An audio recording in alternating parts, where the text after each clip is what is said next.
Welcome to Neurographica podcast, the number one podcast dedicated to all things Neurographica. I'm Anna Morrallee, your certified Neurographica instructor, here to guide you through powerful insights, the latest updates, and meaningful conversations with leading Neurographica experts from around the world. This is the art of transformation. Check the episode notes to claim your bonus, and let's begin.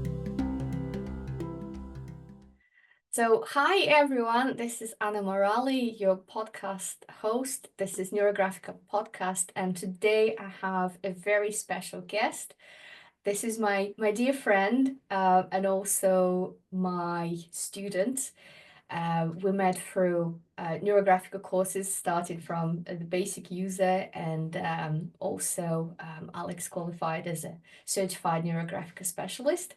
But here she is, Alex De Laszlo. She's a transformational guide, and I would like to pass the word to her so she can talk about herself a little bit more and explain what she does. Alex. Thanks, Anna. This is really exciting to be here. Yeah, what do I do? It's an interesting world, I think, at the moment, where many of us are wondering what to call ourselves. And I call myself a transformation guide or transformational guide because I guess the thing that all the kinds of work I do have in common is that they help people through some kind of period of transformation. So, what do I bring to that? I trained many years ago as a psychotherapist, and even though I don't work as a psychotherapist anymore, I bring that to my work. Neurographica, obviously, it is wonderful. Energy reading, Reiki healing, and yeah, what do we call ourselves these days? So that's what I've landed with at the moment. Oh, awesome. Thank you. That is a wonderful introduction. And I think it's great to not have a specific label, right? It's giving an opportunity for growth for you and for people to explore your personality and what you have to offer without the constraints of the labels. Although to mention though, you still have training, like you have certification and in Neurographica and other modalities. So they are there supported by knowledge and programs and obviously your commitment to self-development. But in no way that boxes you in to be one way or another. So thank you for that.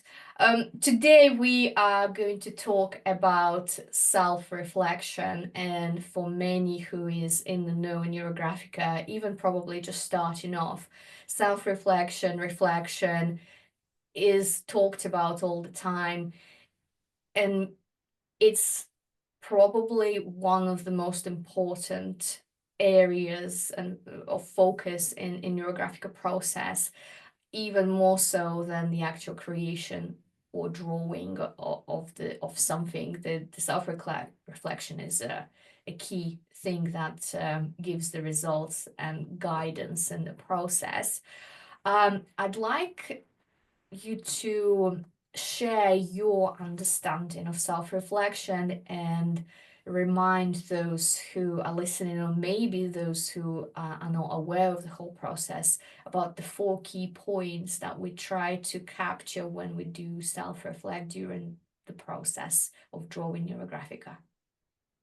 Okie dokie. I think it is, yeah, I 100% agree with you. And I suppose it's something that when we lead people through a session or a workshop, we actually ask them to do this at times throughout that workshop or session. But I guess it's something that people can take time out at any point to do, isn't it? Because even though I might do a workshop, I might forget to do it at every point. Yeah. And so yeah, it's key. I suppose, yeah, what are they? First one, always, now this is quite interesting. We'll see if I get it right or wrong, huh? It's physical. How do you feel physically? And that really, I think it sounds like the most simple sometimes, but I think there's something so crucial about dropping into your body Because even though we're using our bodies when we're draw, we can still get lost in our heads or sort of vacate our bodies. And to get the full experience, I think that whole thing about, well, how am I feeling? Where am I sitting? Where am I in space? And am I hot? Am I cold? Am I, is my heart going at a normal rate? It's just such a brilliant sort of anchoring thing to do. And also just, well, what's going on? And then Mm. the next one is how am I feeling emotionally? And that I also think is easier to access once we've sort of connected with the body, because that can really, because we don't always know how we're feeling emotionally, I suppose, Yeah. especially if it's mixed emotions. So, yeah, it's just that time to say, well, yeah, how am I feeling? And however many drawings I've done, and I think, yeah, I can do this because I've done so many, still taking that time out. You go, oh, actually, I remember one instance, I thought I was feeling anxious. But when I really went into it, I'm like, actually, I'm not feeling anxious. I'm feeling quite excited about something, for instance. And I wouldn't have known that if I hadn't checked in. And then the third one, I think is what I love it. It's the what do you have a vision? Is there something that you see? And when we asked the question, or when I initially was asked the question, I was thinking, oh, I need to close my eyes and see if I have a vision. And that can be what we do, right? And you've got to tell me if you have other ideas about this. Oh, that's Um, cool. but what if you close your eyes? You're invited to do that and you don't see anything. You're like, I can't see a vision. And it reminded me when I was thinking about this the other day, that years ago, if I'd go to like a session to have uh, like a hypnosis session, say, or go through some guided meditation where you're supposed to close your eyes and see something, I'd be like, oh, I don't see this, you know, nice, calm place they're taking me to. I don't see this staircase. I can't do this. No, it's not for me. Yeah. And it was only through going through my training for the energy reading, where you really have to tune into what's coming in, that I realized, but I don't see things clearly, like on a screen. Some Mm. people do. I think that's great. I don't. It's like when I experience visuals, it's like I have a memory that wasn't there a minute ago. So Okay. they are visual, but it's not this clear visual. And how else can it come in? It can come in as a sort of knowing. Like suddenly you know something you didn't know a minute ago, Mm. like a word even, or I think this is something you said, Anna. It's like, what about if we do it with our eyes open?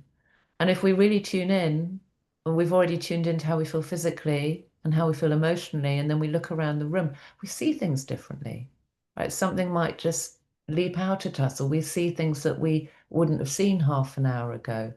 So I love that stage because it gives us a lot of information. Mm. And then the fourth one is what meaning do you give to that? Yeah. Yeah. Bring And it all together. Mm. and that I mean that is what it is, isn't it? You know, what meaning do we give to all of it put together? And it just takes us on to that next stage of our drawing. That's how I see it. That's how I use it. Does that fit with how you do it? In some way, and thank you for sharing. And we are going to go back into more specific, especially on the vision. I think from the experience of teaching a big number of basic users, people who are coming into the Neurographica from scratch. Vision is certainly one of the areas where people are struggling with. So I am keen to go back into that and explore it further, and maybe we will give some advice and some pointers to people who are struggling with that aspect. But before I do so, I just wanted to, I guess, summarize what you've just described. and beautifully put together the four areas of attention. I think worth mentioning that you don't have to do them in the same order. So it doesn't matter whether you check in with your emotions or first, and then you go to your vision, and then you go to your body, or in any kind of variation, whatever fits right with you, that is absolutely fine. I mean, the conclusion part, the number four, kind of logically does come at the very end, because you can't do that part without having the other three in your without observation of the other three. And I really loved what you said about feeling anxious, but actually mistaking it because it was actually the excitement. Because I think anxiety and excitement are so close together. There is a small border between them, and it's the hint of, if it's a positive emotion or a negative emotion in your head, that what makes it one or another, because anxiety is such sort of a very unpleasant feeling, whereas the excitement is a pleasant feeling, but in your body that could feel completely, it's the same, like butterflies in your stomach, and maybe that, little knot in your solar plexus, whichever way you are experiencing it. But it's just to kind of for the people to understand, when you do put things together, this is where you get the most precise information about the situation, because you're not just taking in account one aspect, but you're taking in an account of everything. And I wanted to share the thing that I use to check. I find that my mind can trick me sometimes to think that I'm feeling a certain way, that I'm happy or over something. But I always note about, at least with me, that my body never lies.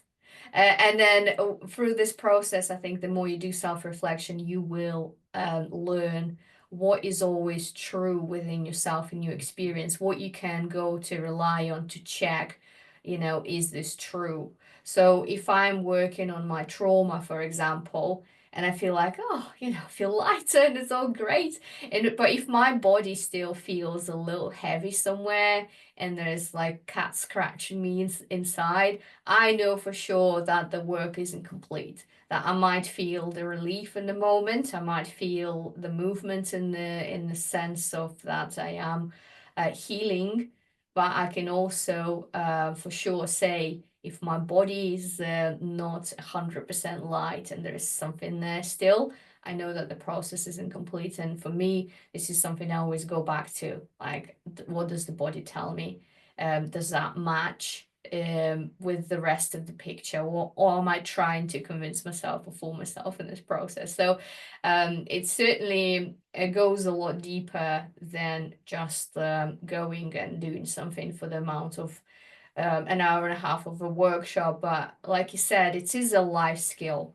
In it's transferable. You can do the self-reflection in any point of time. Even listening to this conversation, you could all of a sudden sit in and drop into your body and emotion and say, like, am I enjoying this process? Is this giving me, good vibes? And assess whether or not you need to be here. So thank you for that. Let's go back into this vision. So I love the way you opened kind of opportunities there, to say that whatever vision is, it's not clear cut definition, and the only way to experience vision is how, the presenter describes it, or somebody else tells you what you should be experiencing. That everybody can have a very different way of seeing, and it's allowing to see. I think this is the first step, and understanding that what we mean by seeing or vision is not always necessarily related to your eyesight or a picture. that Mm. it can come through as, like I say, it could be like a word, it could be a sound that comes through within your head somewhere. It's not something that necessarily you hear with your ears, but rather than you hear with your mind. And it could be kind of just a color or experience or movie, and it could take any sort of shape or form, depending maybe in a situation or just depending on of how you are and how you're experiencing the world. So tell me more about the way you experience it. You already mentioned that it's more like a memory that is being created there, but wasn't there a moment ago. Is there anything else that you would like to add? Yeah. This is where my training in the energy reading really came in helpful because, as I said, I always thought, oh, I don't get stuff like that. Other people do, I don't. And it was through a really quite rigorous practice that I came to realize and was told, and this was helpful, might be helpful to other people, that it can feel like you're making stuff up. It can feel like your imagination because it's very much the part of you that does make things up. And it is very much a part of you that is your imagination. So there's something about trusting and through trusting and through engaging in this process many, many times, I certainly found this, and I believe that your discernment grows and you begin to be able to distinguish what actually is information. And that's the other thing. Where is it coming from?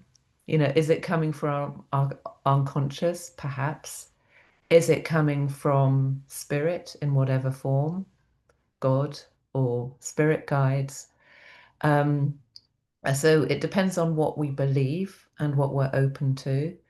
But if we're open to that it could be the unconscious or it could be from spirit, say, then we become more discerning about that as well, I believe, in terms of recognizing where it comes from. So there is this wonderful power in repetition. I think that the more you go through all four stages of the check-in, right? But if we're talking about the vision, the more you trust, and it could be suddenly you hear the lyrics of a song in your head, Mm, and and then the next question is so important. Well, what meaning does that have? So I think there's something about trust and faith. And if you feel like you're making it up in the beginning, carry on anyway and just see where it takes you. And even if you are making it up, why did that come in at that moment? There's that as well. What meaning do you give that? So I think it's such a rich area to just be open to one and be curious about, yeah. well, what does that mean? And yes. Well, it's a creative process, and I'm thinking imagination comes in when we create. And if it's a creative process, why not to allow imagination to come in? And why does it matter whether you feel like you made it up or you didn't? Because well, it's still part of the process. And if right now I close my eyes and I see a mountain, why do I see a mountain? It is my imagination. I could see anything in the world, but why do I see a mountain? Or why did I think of mountain? And I think that is the process, because out of infinite opportunities to imagine, to think of the object, person, a process, or a memory, or a word, somehow yet something very specific comes to mind. Or sometimes it comes blank, and you might even see the word blank in front of you, and that is also feedback. And Mm, and I think also like with your eyes open, again, it's receiving information from the environment and what catches your eye in a given moment. I can be sitting in front, it's like as if a window in front of me right now, and I could be noting different things depending on the process. So like right now, I'm really drawn to this like swaying tree in front of me because it's windy and it catches my mind, and I can derive a meaning from it because for whatever reason, that is what the most important to me in my eyesight right now. But the next day, I might be looking at the clouds, and the clouds will be capturing my attention within the environment or the passing people. Or there'll be something really odd happening in front of me on the street or in a neighbor's garden. And isn't that an information as well and some kind of reflection of the present moment? Because every time you look through the same window, you see different things. And even in a room where there's no windows and you have the same furniture, maybe today you look at the stool, tomorrow at the book, and one day you notice all the clutter around you, another time you look at the room and think, this is really pretty, or it needs Yeah. decorating, and I think that is all part of the process of this vision, and it's really can be so simple without like this pressure that you have to see the movie or the symbol or some kind of like this pivotal figure or guide coming in front of you giving you the guidance. It could be just the furniture in your room that tells you something, whether you love it, how you feel about it. Or saying like, yeah, I'm not excited. That just feels okay right now in this moment. So there's so much to unpack. Um, do you have anything else that you want to talk about here in terms of vision? You just reminded me of a funny story, which is related. Shall I? Okay. I was, Yeah. I just was listening to, it was a little mini class on connecting with a particular angel, and I forget which angel it was. And there was an aspect of this energy that I think you could request to see things through the eyes of God or something like that. It was quite a large ambition, say. So I did, I just remember doing it, and I was listening to it on my headphones on my phone, and I was outdoors, and it was rather lovely. And then I finished, and I was walking down, it was by the river where I live. And there was a part of me going, well, okay, what's going on? Where are my eyes of God? And then just from wherever, some part of me went, just look, just look. It's like, how are you not seeing through the eyes of God? Right? And forget the language, whether it's God or through your higher self or whatever. And then it was just, I saw exactly the same things, and they didn't look any different. Maybe I had this fantasy that suddenly everything would be glowing. They didn't look any different, but I felt different. I was like, of course. When am I not seeing through? And I don't, it's not even my language. That was another thing. I was borrowing somebody else's language, but Yeah. just for that moment of when am I not seeing through the eyes of God? And nothing had changed. But it was as you were describing, just where the looking was coming from, I suppose. And even though everything looked exactly the same, everything felt different then. It was just so beautiful. I suppose that's just something I wanted to add. There's just a little shift. That is beautiful, and that is exactly sometimes the point of being in the present moment. The whole self-reflection is also a big practice that keeps us in the present moment. That's obviously, as humans, we really struggle with. We either in the past or in the future, very rarely here and now. And through like just simply observing, especially if you're struggling to see something with your eyes closed, keep them open and actually take in your environment for a moment, because how often do you actually look around you in your house or in your room? How often do you actually see what's going on? Because we're so trained to kind of shut down, the distractions and the noise, whereas that's, visual noise as well as, sound. And all of a sudden you can look around and notice something about your environment that maybe there is a neglect and you need to look after the place. Or maybe there's the opposite. You've like, it's a beautiful place that you are in right now, but you completely forgot that that you were there because you just became like complacent in your environment, and then it gives you that opportunity to either appreciate where you are, or as some kind of a stimuli for taking action to change something about the environment perhaps you're in, that if you're not satisfied with it, and then actually in some way it bothers you, but you're just not letting yourself to accept that there is needs to be changed or work. Quite often that is what we try to ignore. There is some work to be done for the place to be better for you. So I do like that fact that you are looking at the same things, but from the, like you say, from the what place you're looking at and actually are you seeing, is looking at something and seeing is very different altogether. And because we had this conversation like behind the scenery, but if we are, experiencing the world through kind of seeing other things, because we can't see ourselves, and what we see is reflective of what we feel, then there's quite a big information there for you to take on as part of the process. And another thing, like we quite like paying attention to random things that do happen during the sessions in Neurographica, and or just in the new process. And I will kind of share the story as well with the audience, just because it happened today, as me and Alex we're going through the session, and Alex took me through this very interesting process of energy work, where there was like images coming in, and as she was like placing me in the space for meditation, I had environment giving me additional information, because as we were starting the session, I had, well, in the morning, my gutter fell off the roof, so I need a new gutter in my house. So it's like kind of like telling me to renew something in my home.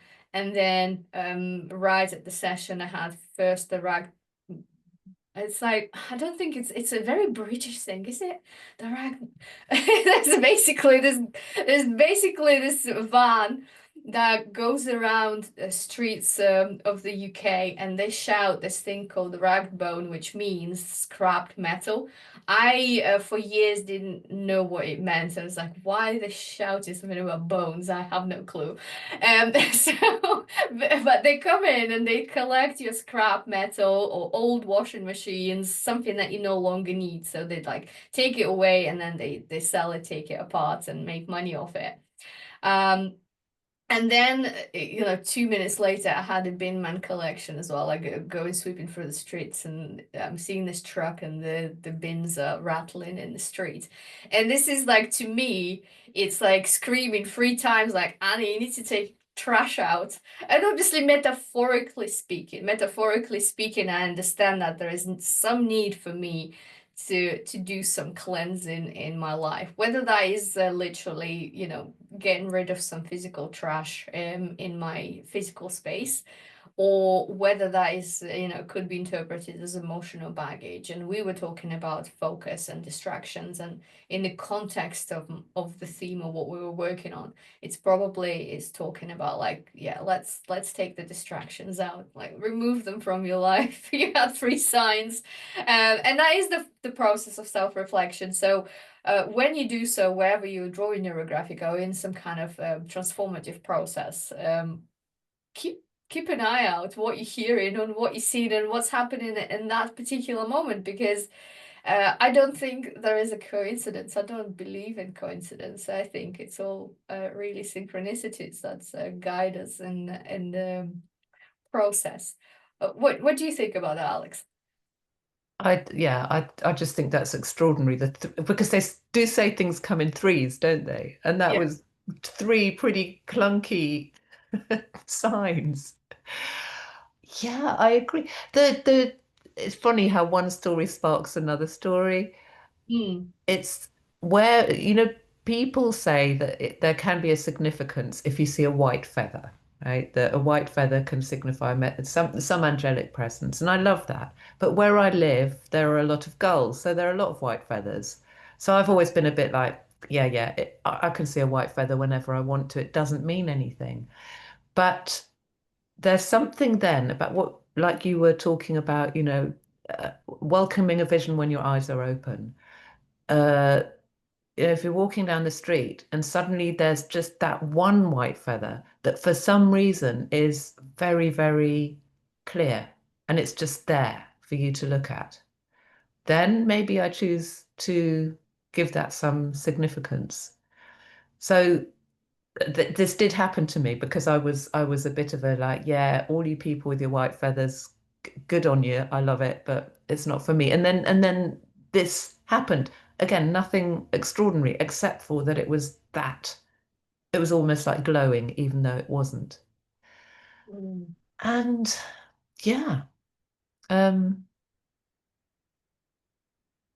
don't know what else to say really. Because there's so many things we could say. It's like, That is what true. do we That is say? true. Yeah. Okay. Well, I think if you were to, I guess, really break it down for somebody like to try and do a self-reflection right now, how would you go about it? What would you tell them to do? Just to do it in a simple way and a quick way as well, because what we're talking about here, obviously taking time, but actually this process doesn't have to take an awful lot of time. It can be completed quite quickly. Hmm. I suppose it depends where you're doing it as well, because as you were talking, I was thinking we could do it sitting down as we're drawing, or we could do it walking down the street, say for some reason we might want to. So I suppose I do like to start with connecting with the body. So I Mm. suppose it's just really simple to feel your body. So if you're sitting down, feeling your bottom on the chair, feeling your feet on the floor, but it could be the same if you're walking, feeling how your feet touch or bang or whatever they're doing. Run lightly, heavily on the floor, feel the air on your skin, and then go within, maybe even touch your heart. Can you feel your heartbeat? Focus on the breath, but not in any sort of long, drawn out process, but even just one breath is enough, I think, to just go, here I am. Mm. Oh, how am I? And then, how am I feeling? Um, and again, that can take 20 seconds, 10 seconds even. How Yeah. am I feeling?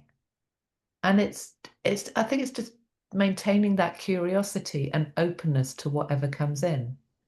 Like we were Mm. talking about, it can be, we might not know how we're feeling. And I thought that was brilliant what you said about how our bodies can give us different information from how we think we might be feeling. So just noting all that, but with ease, I think just being easy with it and not like trying too hard. And Yeah. the same with the vision is don't try, just be curious and be open and don't judge. That's the other thing. So there's a lot of not doing, I think, which is no judgment, no trying too hard, no, I can't do it.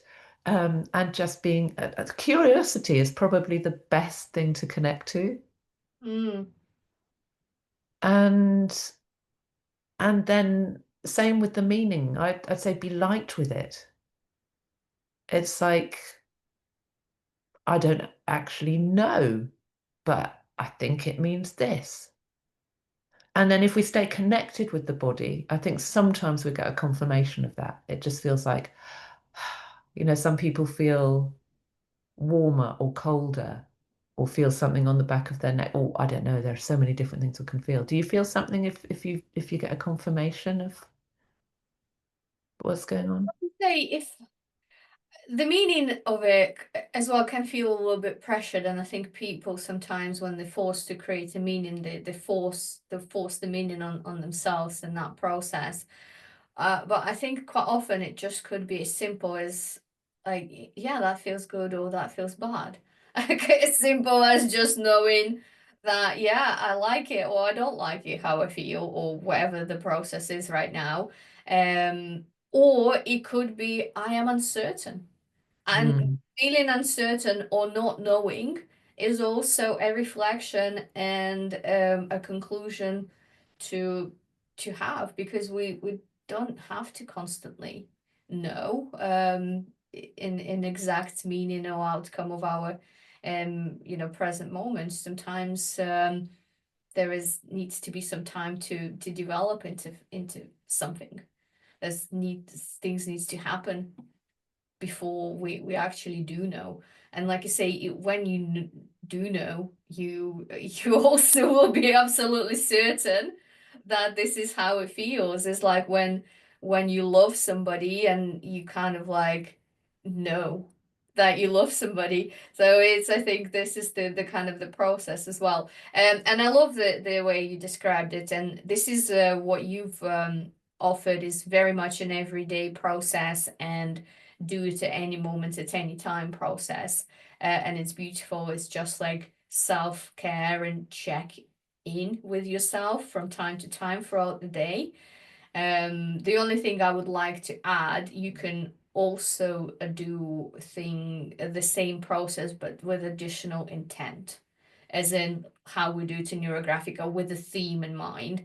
And it doesn't have to be a drawing, but you might feel a thing, check in with a situation, or how do I feel right now about this person, or how do I feel right now about this situation? How do I feel right now about my job or about my health?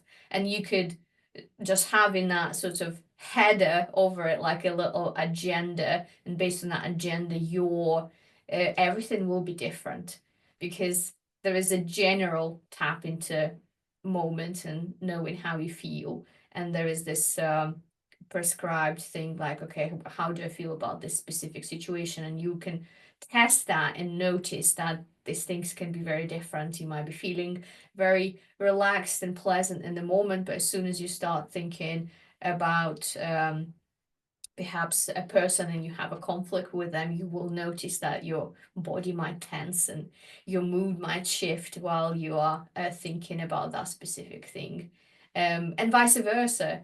And that's why you can actually improve your mood if you're feeling a bit low, and you know that thinking about your children or about your favorite trip or holiday that you've planned in the future would shift your present kind of feeling into a better place. You can use that as a powerful tool to improve your mood. That's so true. And just before we met, we were talking about the sound of music, and now I've got that song in my mind. These are a few of my favorite things. Don't know if you know that one. Yeah. Yes. And that's one reason I love these conversations, because I don't know about anyone who's listening or you, but I certainly find that I like being reminded of things over and over again. Because what you've just said, I kind of knew it, but I really like being reminded of it. And I'll Mm. probably like being reminded of it, I don't know, 2 weeks from now again. It's like, it's so simple. When we're sitting here talking, it's all so simple and it's all so obvious. But then do we remember all the time? Yeah, do we use the tools that we have? I know I don't. I do for periods, and then I'm like, because it's so simple, just to pause, isn't it? Even if it's just once a day.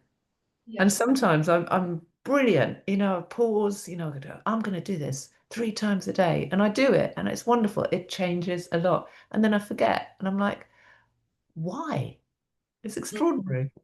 Yeah. Anyway, Absolutely. Well, I think we have covered the self-reflection in a great length today, and hopefully for those who are taking the liking to Neurographica or have been doing it for a while in this season, that they maybe have some new points to discover or to try on in their process of reflecting, with this sort of maybe encouragement of keeping an open mind, let the imagination run wild, and not judge the process, just allow it to happen. Like you say, there's sometimes there needs to be less less doing, more observing, without like a forcing a specific outcome, or trying to fit in with what other people experience. Because one thing to note in Neurographica, you'd find that so the people,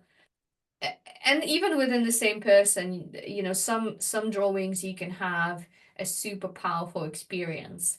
And I can definitely vouch for that. When I was just starting off, the experiences were mind blowing. It was like the shifts within the body and the mind, you know, there was like powerful stuff going on, and tears and elation and all of it. And it's almost you know, this sort of unexpected high that can come through this process.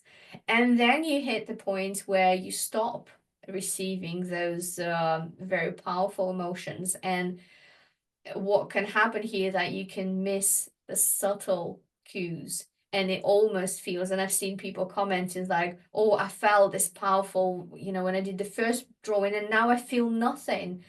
And it's easy to be tricked into thinking, oh, it's no longer powerful, or it's not working, because we've all of a sudden formed an expectation that every single drawing is going to be this rupture of strong emotion. But be prepared, if you in it for a long run, and you have in a relationship with the method, like you do have a relationship with people, that there will be times where those relationships feel powerful and emotional, and times where it's very quiet.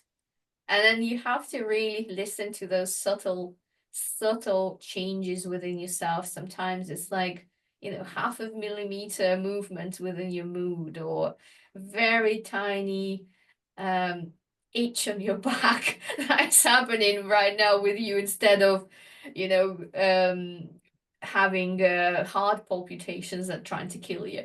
It can be both very, very powerful and very, very quiet, like water. And you have to really look inside in that stillness to see that what's happening. But then feeling stillness and feeling nothing, isn't that also an indicator of a process?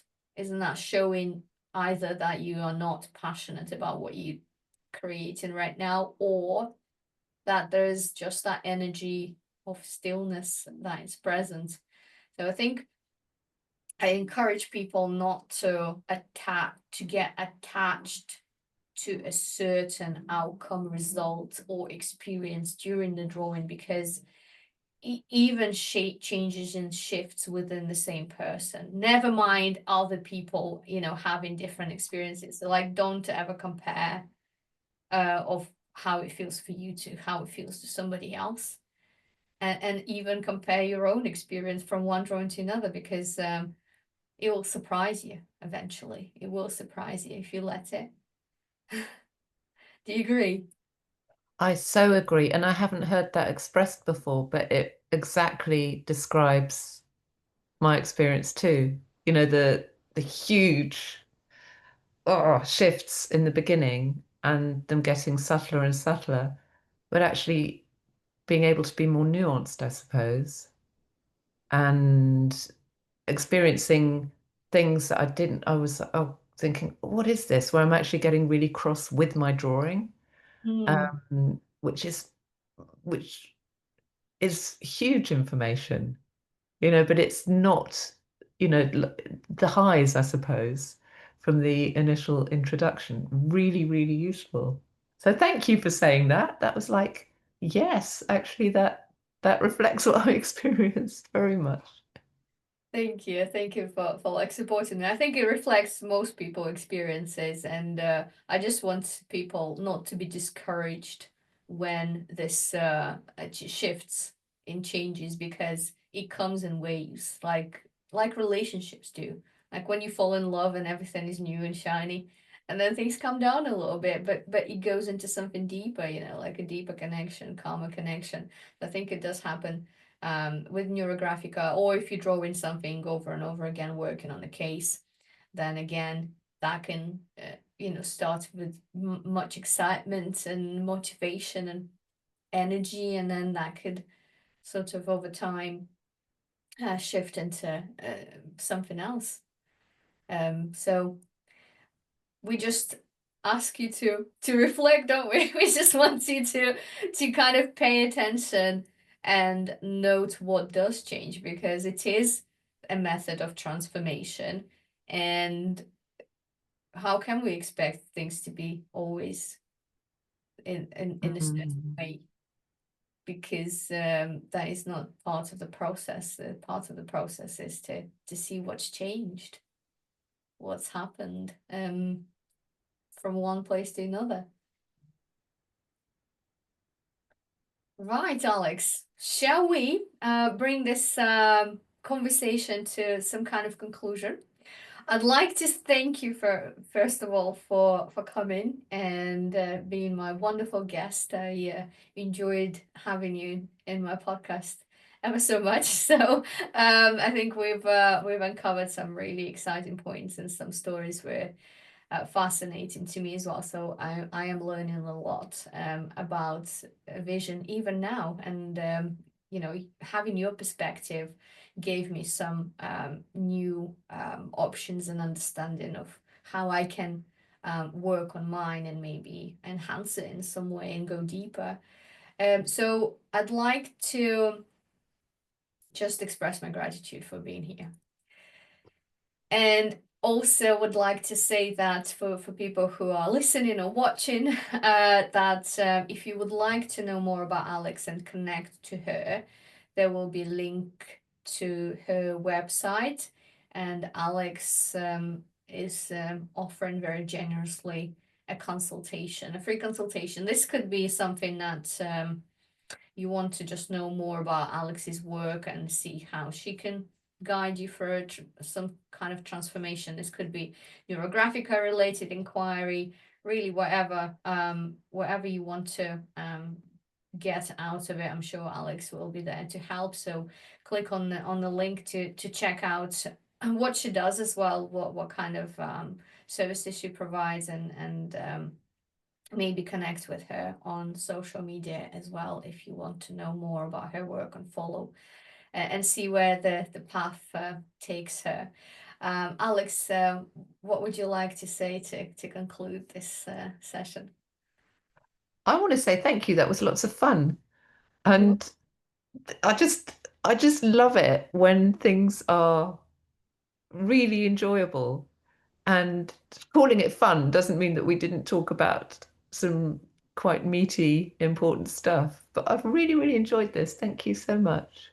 You're very welcome. So I want to wish you all the best, and perhaps we will have more episodes together in the future. So thank you so much. Thanks, Anna. Thank you for listening to the Neurographica podcast. If you enjoyed this episode, please subscribe and share it with others who might benefit. Remember to claim your bonus in the episode notes. Until next time, keep creating and embracing the art of transformation. With gratitude, your host, Anna Morrallee.